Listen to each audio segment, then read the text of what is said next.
Hey everybody, I wanted to put together a quick, unrehearsed first impressions video of this quote-unquote Tesla style head unit, which is compatible with, I think, Chevy Cruzes from 2015, maybe the early half of 2016, I'm not sure, back through 2011 and maybe before that. I'm not certain about the date ranges, but there's a lot of years that this will fit right into. So it is a seamless fit. You keep this ventilation stuff that never goes anywhere. You remove it temporarily to access screws to remove the old head unit, but it just goes right back. Um, and I had actually accidentally scratched a little bit of the plastic on the inside, but I'm happy to see that this fitting has covered that up. So you don't know, but there are videos out there, a lot of them, that show how to remove all of this stuff in order to get the head unit out. But essentially, um, you'll pry up on this gray plastic that's below the stick shift, and blah blah blah. Just go look for some other videos. I wanted to talk about this head unit next, so I'm going to put the car into the accessory position to just fire things up. And disclaimer: I started my car up about 5 minutes ago, so I'll talk about why that's significant in just a second. But so when you start your car, if you've been driving around recently, um, the head unit comes up within a few seconds. As you can see, it was pretty much loaded, and it goes by default. Now I've customized a few things, and it's loading ways up automatically because I've configured it to do that. But for now, I'm going to just take this back to the main home page that you might have seen pictures of before. Um, it's almost useless to me anyway.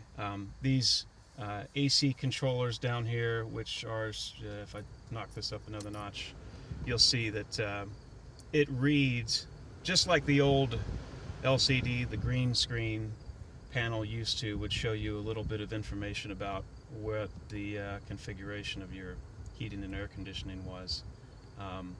But it can't be controlled through this touchscreen interface. I would assume that the platform that this operating system or Android has been modified with is equipped to do that with other kinds of cars that have the capability, but Cruzes apparently don't, as far as I know anyway.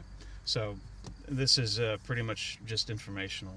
Um, right here in the lower right corner is your volume control for your stereo or any audio that you have coming through the system, and these dials do work. They'll show you how fast you're going and the speed of your engine, but that's pointless because right to your left, a foot and a half away, are physical dials that are just massive and right in front of you and telling you the exact same thing. So nerdy information. I'm just starting to learn about CAN buses and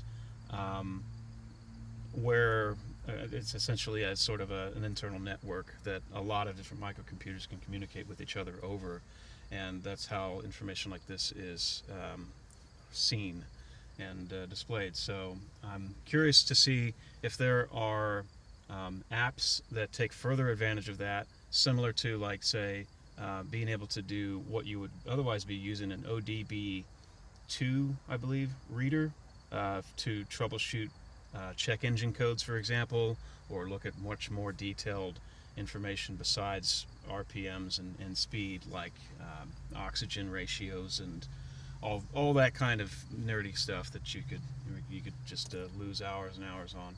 So this is the default home screen that you get when you fire things up and don't configure anything else. And when I first saw this, I was it took me a while to figure things out because the manual, well, all that you get in the package is this single sheet of paper, and I'll just skim over this. It says that they did not put installation instructions in the box because they were hoping you would take this to a professional and let them figure out all the hard stuff. It's not that difficult to actually install. They just don't. They are trying to excuse themselves and you from a situation where you try to blame them for a defective product when you probably screwed something up during the install. And they reiterate this down here. If your AC and sound not work, 95% of possibility is that you install incorrect or choose incorrect car model. But whatever. Basically, all this is telling you is that your user manual is located inside of the an app. I'll show you where it is in a second. and that if you give us a 5-star review within 7 days after receipt or receive, we will extend your warranty from 12 to 18 months, offer you a new Android version file to update in the future, and send you a free rear camera as a gift. So this does not include a rear camera, even if you ask for one in advance. And I'm not sure if you would get one if you went through with put in a 5-star review. However, full disclaimer, I'm still tempted to give it a 5-star review despite the bribe, because it's turned out to be a pretty good head unit. I'm pretty impressed, especially given the price. So, quick rundown. Up at the top, you've got this app bar of shortcuts for common things and tasks that you might switch between. The navigation one in particular can be customized to link to whatever GPS app you want to use. Google Maps, Waze. There's another one that's included on here that I've never heard of and I removed.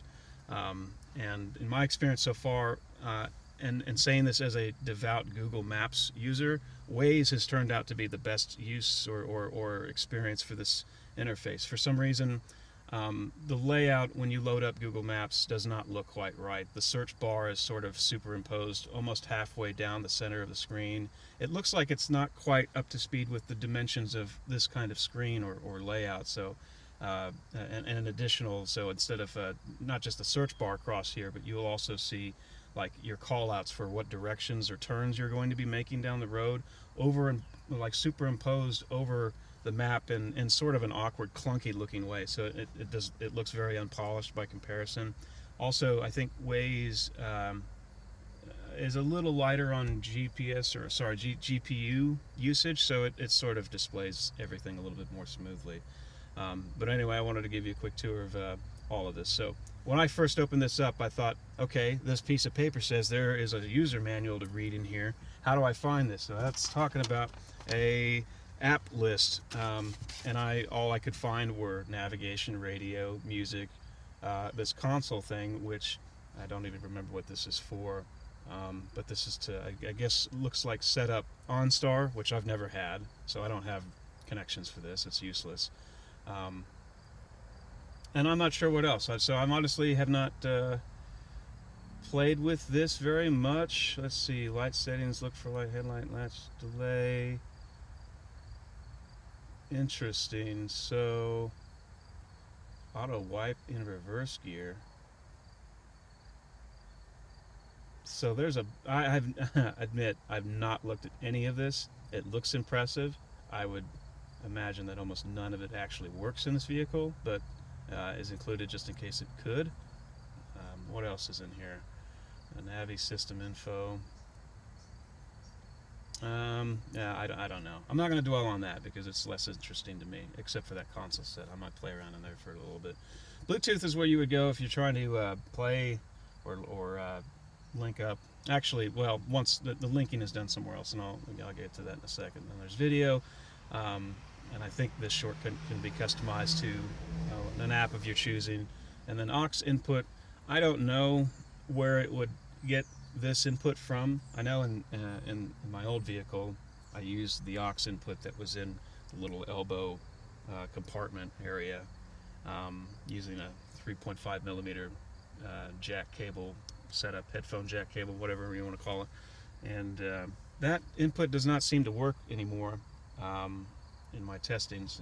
If I tap that, it'll say no signal, even if I have something plugged in, but I don't care because I don't need it anymore. I use the platform itself, or Bluetooth, but so anyway, the thing that I could not figure out at first when I got this was, okay, where's my manual? And I didn't realize that this app bar slides and reveals a second page of shortcuts. So here's an Explorer, hilariously designed to look like the Internet Explorer icon, even though it's set to just open up whatever your default browser is. And I think I put Opera on here. Recently I was playing around on my phone and found it to be extremely fast, very lightweight. Maybe not the most feature-rich browser in the world, but perfect for 95% use cases, and it's great. So that's my suggestion for that. This phone link thing is a little curious because it's almost like a idiot-proof wizard that helps people set up a connection between this and their phone. I'm a bit suspicious of it because when I was, yeah, as you'll notice, it says please connect your phone and enable debugging mode. Uh, and then it wants to establish a connection using or taking advantage of the ADB connectivity. And I'm not up to speed on the security concerns on that. I do wonder if by putting your phone into debugging mode and then plug it into the device that's asking for that access, if it's essentially the same as giving it administrator or root level privileges to your phone and giving it the ability to potentially install things on your phone or set up or screw with stuff that you don't want it to mess with. So I would be cautious about using this. It's not necessary in the first place to get things to work anyway, so we'll skip this for now. So the big one is going to be your settings and your apps list, and I'll go into apps list first. So when you tap that, this shows you a collection of all of the installed apps, and I've kind of customized this a little bit. I've added and removed a few things. Stuff that comes on here by default would be things like the Play Store. There was a Facebook app, which I hate Facebook. You removed it right away. Gmail was installed by default. Adobe Acrobat is installed because it's what's used to open this user manual. And the user manual is just it's pretty. I mean, I wouldn't call it comprehensive. It covers the basics. I'm going to be going over a lot more than this does, though. If you ask me, this sort of kind of gives you an understanding of general layout of things and what you're looking at, and that's what we're going through right now. So it is a little bit useful, but not very much. Like, for instance, this is just showing you how to tune a radio. I think we could probably figure that out if we just peck at it for a couple seconds and tune in a station. How to make a phone call, which I did a quick test with this by I have two phones. One's a work phone, and I had linked up the other phone over Bluetooth with this, and then used the dialer to make a phone call from this through my phone that had been linked to the other phone. And I was not very impressed with the microphone quality, so I am kind of skeptical about how satisfied some people might be with this sort of speakerphone feature. What you hear sounds fine. What other people are saying back to you is good, but the microphone pickup on this seemed. I kind of wonder if it's trying to do a little bit of overkill with noise reduction and removing background noise. In my case, when I was testing this out, I wasn't even driving anywhere. I was sitting like this with the car, not even running. So I'm not sure if that can be improved upon. Personally, I have a Bluetooth headset that I use that's linked or paired with both of my phones and can be used with both of them simultaneously. I would suggest that if you're going to be doing a lot of phone calls while you're driving, to get one of those rather than this Bluetooth setup. It may not be the best experience for people who are on the other side. Up here in the top right corner, you'll see this 2-box kind of icon. That's your task switcher, and if you tap that, this brings up very familiar recent app switcher kind of pages, or I can't remember what the term is, but you can swipe things away to close them in the background and free up a little bit of system resources and things like that. So Play Store, just Play Store, and you can get all kinds of apps through that with certain limitations. I don't think I tried to get something like Netflix on there. I know apps like Netflix can be a bit picky with the types of Android ROMs they are willing to be installed on, although you could easily sideload any app that you can't get through the Play Store by just downloading the APK file, going into your file manager to run the installer after you've gone into your security settings and allowed installation from unknown sources. Piece of cake. So try that out if there's an app that you're trying to get on here that you can't get through the Play Store.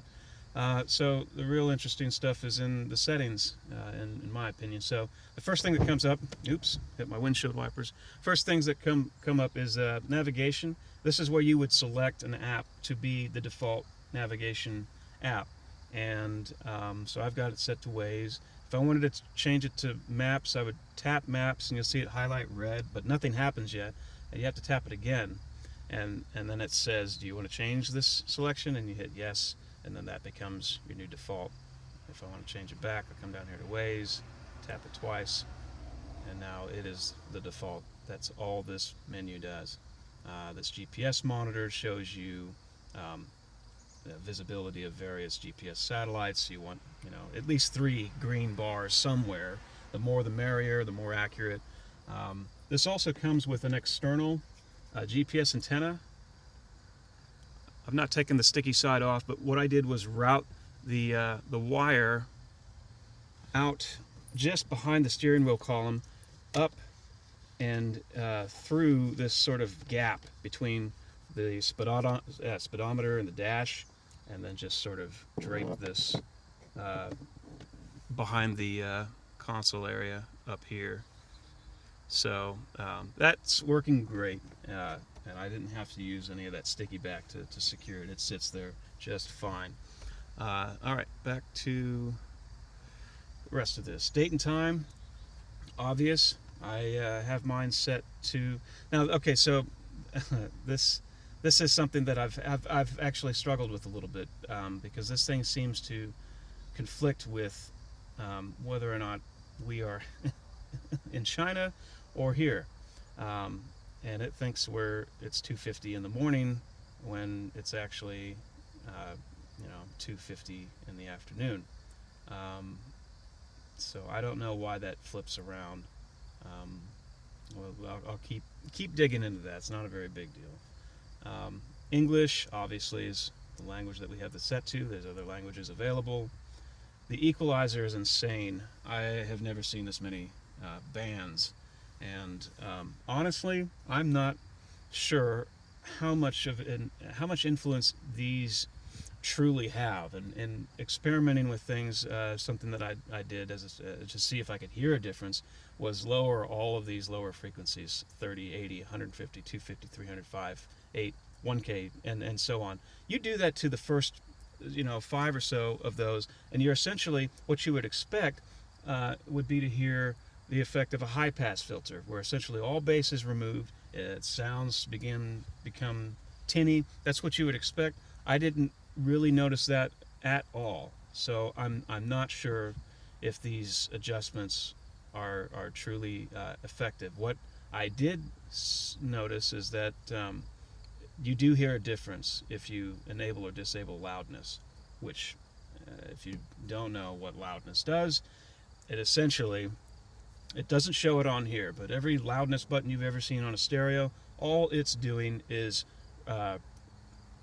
ramping up or shelving the bass and the treble frequencies and leaving the mids as is, typically. Sometimes it even dips the mid-range a little bit more, and so it just sounds louder, basically. The dimmer menu, this is where you would specify how bright you want this screen to be between day and night cycles. So if it was dark out, the dash was dim, the headlights are on, there's a separate brightness setting for that. You can come in here and customize what you want these levels to be. Speaking of brightness, if you don't want the display on at all, at any time you can come up and just tap on this moon icon, and it'll put the display to sleep, so you can drive with the screen off completely, and then to wake it up you just tap to wake it up. System settings, there's a lot of interesting stuff in here. There's a touch tone option, which is redundant I'll put it this way.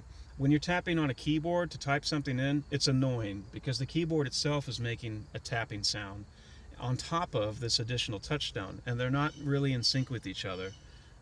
So I've shut it off. Auto Run Navi, what that does is automatically load whatever your specified navigation app is when you first start your car. So as you saw in the beginning, it initially went to the home screen, and then shortly after that, Waze appeared, and that's because this is enabled. Local Navi, I have no idea what that does, and so and it doesn't seem to impact Waze. Maybe it had something to do with the app that came on this originally, but I don't really care to use it. Track, I don't know. Right camera and front camera, and I think there's probably a left camera. There are. This caught me by surprise, but there are two wire harnesses that are running into the rear of this head unit. One of them interfaces with the car's stock wiring, and it has a quick connect. It fits together so well. You don't have to splice any wires. You don't have to crimp anything together. Everything is plug and play. It's just a bit of a cumbersome spaghetti mess of wires that you have to get tucked into this neatly, so that everything fits. But so one of those harnesses goes to stock wiring, which provides power output or leads that run to the speakers, the standard stuff. There's a separate header that is for USB ports, which this came with two, and they are essentially like this extension cord. And I just routed these behind the dash into my glove compartment. There's a stopper on both sides of the glove compartment that is made out of plastic, and you can pop those out, and it makes a hole on the left side, which I was able to route these cables through. I've not tested these yet, though. I'm sure they, well, hopefully work. And as long as that's pulled taut, there shouldn't be any slack in an area that might get pinched.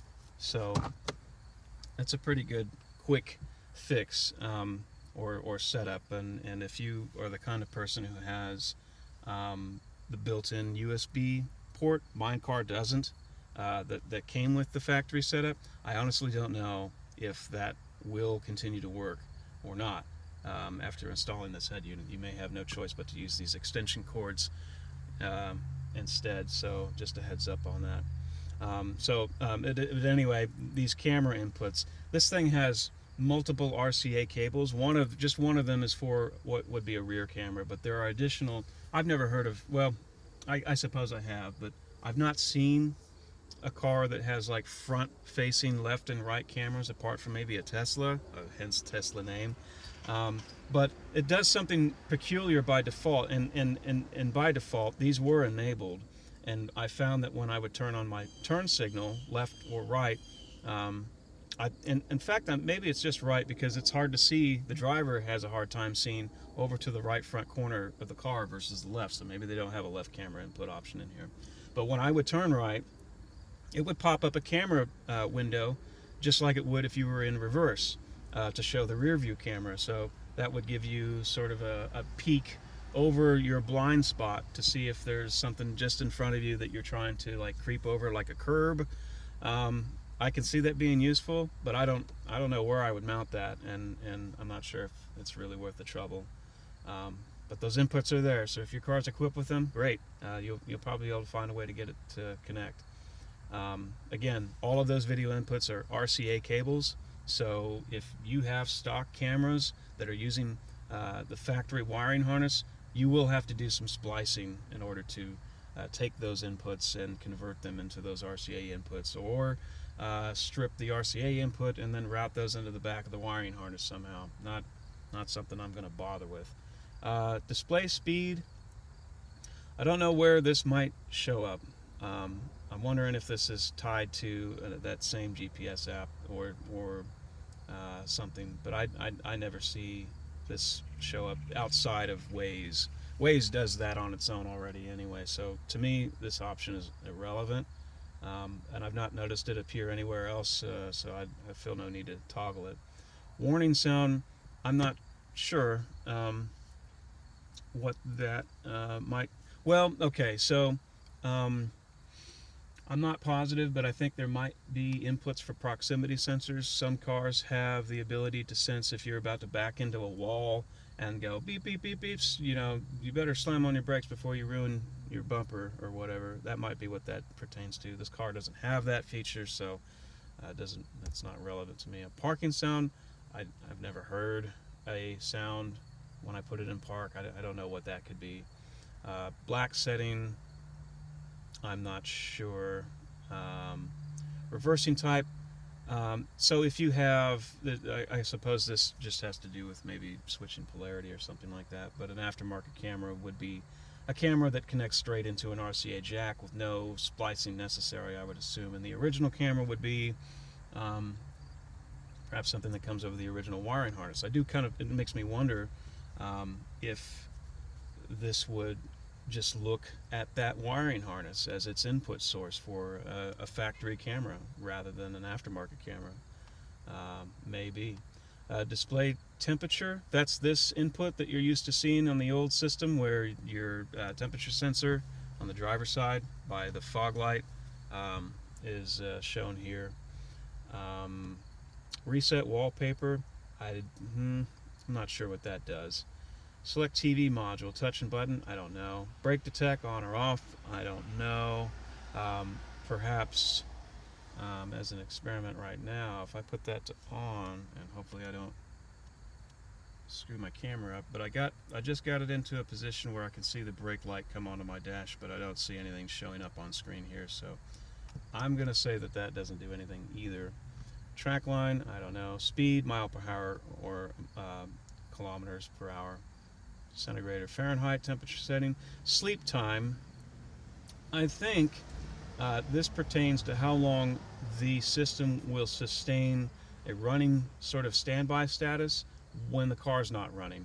So if I leave the car and walk away for a few hours and come back and turn the key, I would hope and expect that the operating system just comes right up, and I don't have to wait for Android to boot like you do have to wait after several hours in an effort to conserve or preserve battery life.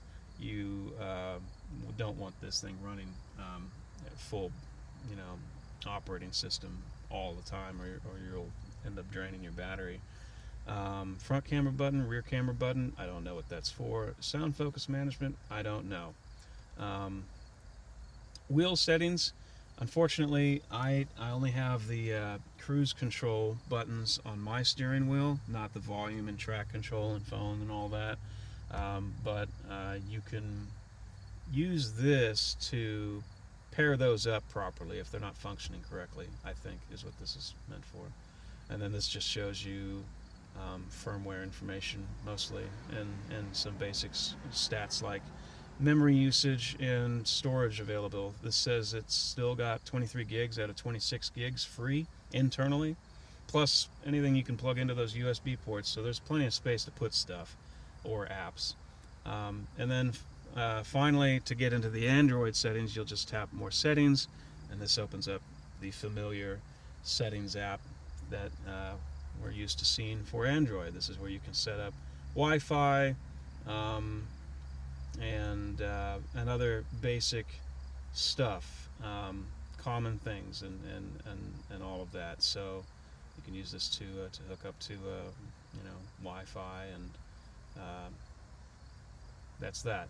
So I don't know what else to say about that, really. So let's see. Other aspects. Sound quality is great, in my opinion.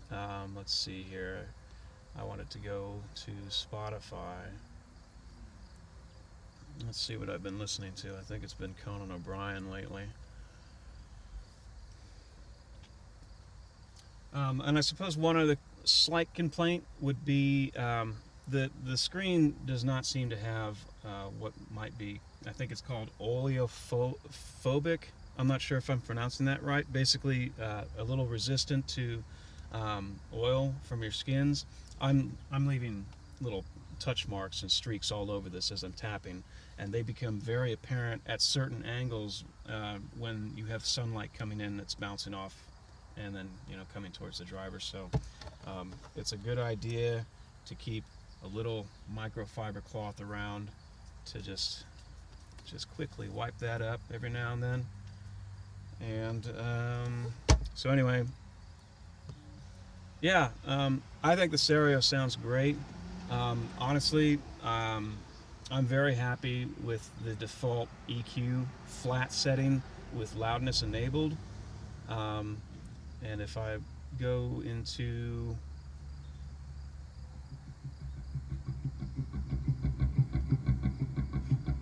back into settings, I think, Equalizer, turn that on. And I've not played with this, but yeah, that works.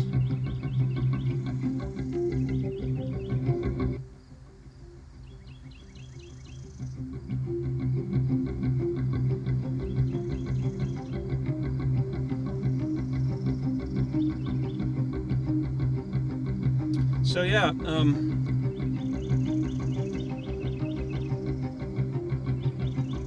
that's probably the worst way to get back to Spotify. It would have been quicker if I'd just gone into this app switcher, I think.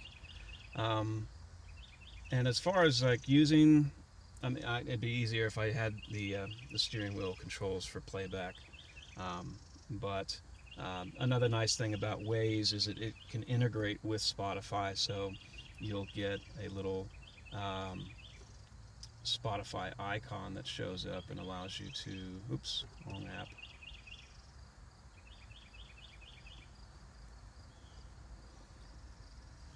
And it is slightly sluggish or rather, the loading of Waze initially is a little bit sluggish. But if I, let's see, I think I can just tap on that music icon right here and see what happens. Yep, Spotify's there, and it sees what I was playing. And so this is overlaid on top of the map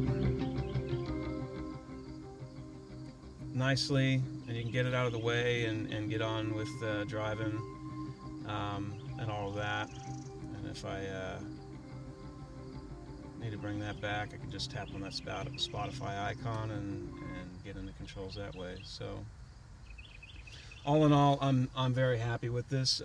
One thing I've not tested with this yet, I'm just trying to find, because right now in order to use Spotify or anything online, I've been enabling a Wi-Fi hotspot on my cell phone, and that works great, but I think it would be a little bit quicker or more seamless if I've not experimented with internet tethering over Bluetooth, but apparently that's possible.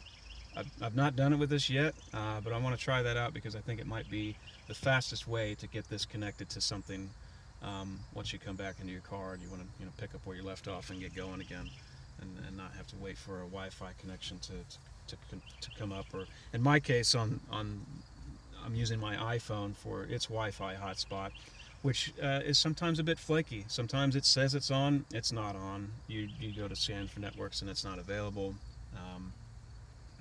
But whatever. Those are minor things that I can figure out later on. I will mention when I was installing this, there was what appeared to be a speaker, just a little physical speaker, a round kind of puck-shaped thing that had little two black and white wires, and there was, coming off of the wiring harness connection that this came with, a connection for that. And I just kind of scratched my head and thought, I don't know what that's for. Maybe it's like some kind of OnStar thing. And as it turns out, that speaker most likely is for the turn signal clicky sound, because I found that in replacing the head unit and display that was originally in here, my turn signal is absolutely silent right now. I hear no clicks. So apparently the stereo had a speaker in it originally, then that's where the clicking sound would come from. So at some point, after I get a rear view camera and an excuse to tear this up again and get access to those cables, I'll plug that speaker in. But that's what that's for. If you buy this and you're curious, be sure to plug it in so you'll get that clicky sound. I can't say much else about this. It's an Android platform with a customized UI, user interface, and I think it works very well. I'm pretty impressed with it, especially for the price. So I would recommend it. Just be cautious that you are ordering it from China. It's going to take a couple weeks. Things can get lost. Customer service is iffy, and you're getting what you pay for. It's also a kind of a delicate thing. It's a large touchscreen. You want to be careful during installation that you don't scratch or crack or anything like that. The packaging that this came in was very good, and in great condition when it arrived. No dents. It didn't look like it would have been dropped or tossed or anything like that. And it was bound in bubble wrap in addition to all of that. So they did a good job of packaging it. And the installation, again, is very simple. Once you get your head unit out, this will fit. You'll just sort of tuck the top in to a lip up here, and it grabs, and then down here is just 2 screws that secure the bottom in place, and that's essentially it. The rest of it is overlay dash components like your vents and your controls, and this bezel stuff that surrounds the stick shift. Which, by the way, when you take these things apart, it's not necessary to disconnect any of them from their cables. You can just tuck them back or set them aside, let them slack out of the way. That way you don't have to deal with disconnecting or reconnecting connectors for your air conditioning controls and locks and traction control, anything like that that's attached to all this plastic below the stereo. So that's about it. First impression, one take. I'm not going to bother editing this. I might make another video showing the rear of this at some point when I get this taken apart, but it's not very critical.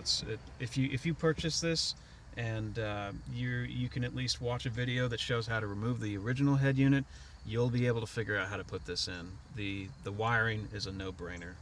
There's no splicing. You just connect one harness to another for the factory stuff, and then you have the accessory harness, which I will comment and say I did not like the feel of inserting that harness, that one in particular, into the rear of the stereo. It was very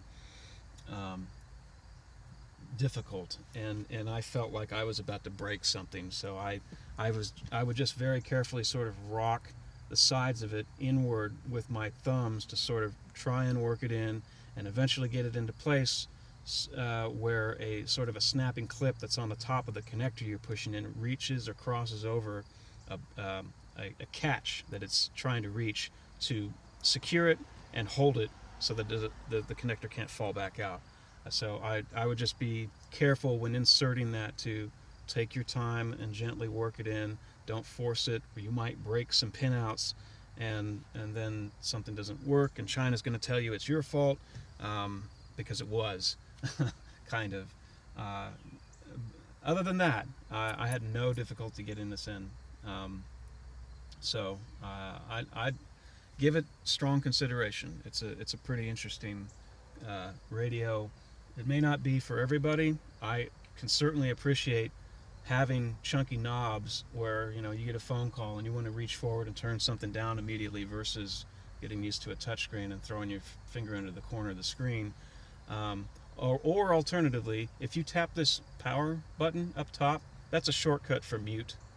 So it doesn't shut the thing off. Although I think I read in the manual somewhere that if you hold down on this for a couple of seconds, it will put this into a standby state, or can actually shut the operating system off. And if that happens, I think the only way that you can turn it back on is by clicking a reset button, which I think is what this hole is.